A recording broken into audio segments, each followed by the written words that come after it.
नमस्कारम, मैं हूँ जूही चावला मेहता।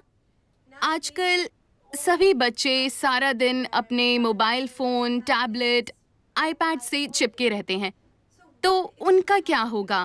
पहला, इस सारे रेडिएशन के कारण, और दूसरा सोशल मीडिया के दबाव के कारण। नमस्कारम जूही। टेक्नोलॉजी ने हमारे जीवन को बहुत सरल बना दिया है। कितनी सारी चीजें आसान हो गई हैं और हमारा जीवन बेहतर हो गया है, क्योंकि टेक्नोलॉजी ने हमारे जीवन में कई सारी चीजें ला दी हैं।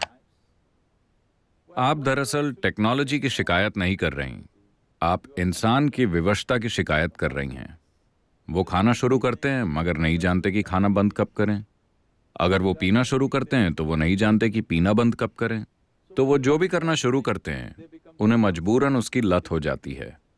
तो अभी इस पीढ़ी को गैजेट्स का रोमांच है। तो टेक्नोलॉजी का कोई दोष नहीं है। हमने इंसान के विवशता भरे स्वभाव को ठीक नहीं किया है। इंसान की विवशता को ठीक किया जा सकता है सिर्फ चेतना से, जीने का अधिक सचेतन तरीका। सचेतन होने के कई साधन हैं।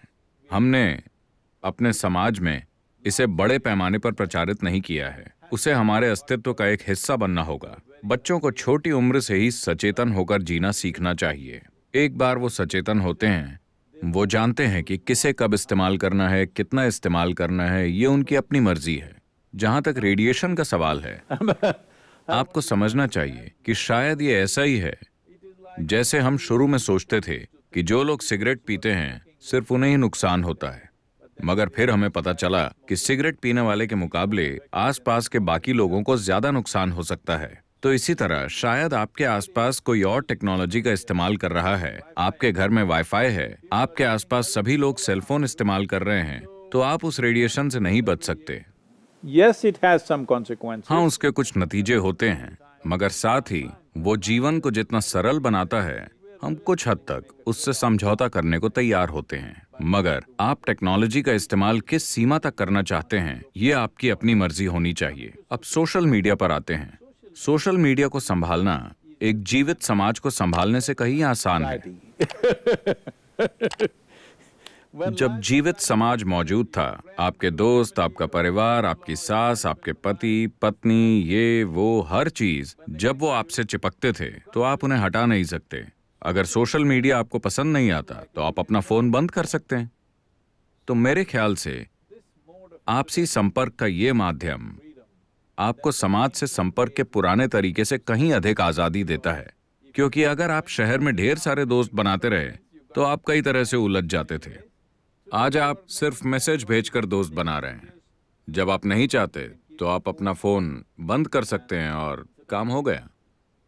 तो ये सभी शानदार सहूलियतें हैं जो हमारे जीवन में आई हैं, लेकिन कई लोग इसे भी एक बड़ी समस्या बना रहे हैं और अपने जीवन में एक बीमारी बना रहे हैं। हाल ही में आपने सुना होगा कि कुछ महीने पहले आंध्र प्रदेश में एक टेलीविजन एंकर ने, एक युवा महिला ने जो करीब 34 साल की थी, उसने 5वीं मंजिल की बालकनी से कूदकर अपनी जान दे दी। उसने एक नोट छोड़ा था जिसमें लिखा था कि मेरी मौत के लिए कोई भी जिम्मेदार नहीं है, मेरा दिमाग ही मेरा दुश्मन है। तो आपको दी गई सबसे शानदार चीजें ही आपकी दुश्मन बन सकती हैं अगर आप ये नहीं सीखते कि उसका इस्तेमाल जिम्मेदारी के साथ कैसे किया जाए। ये हर चीज के लिए सच है, सिर्फ आपके हाथ में मौजूद गैजेट्स के लिए ही नहीं। ये सच है आपकी कार के लिए, आपके भोजन के लिए, आप जिन भी चीजों को अपने जीवन में उपयोग कर रहे हैं उनके लिए, और इसमें आपका दिमाग भी शामिल है। अगर आप ये नहीं जानते कि इसका इस्तेमाल कैसे किया जाए, अगर ये एक विवशता भरी प्रक्रिया बन जाती है तो ये आपका जीवन ले सकती है।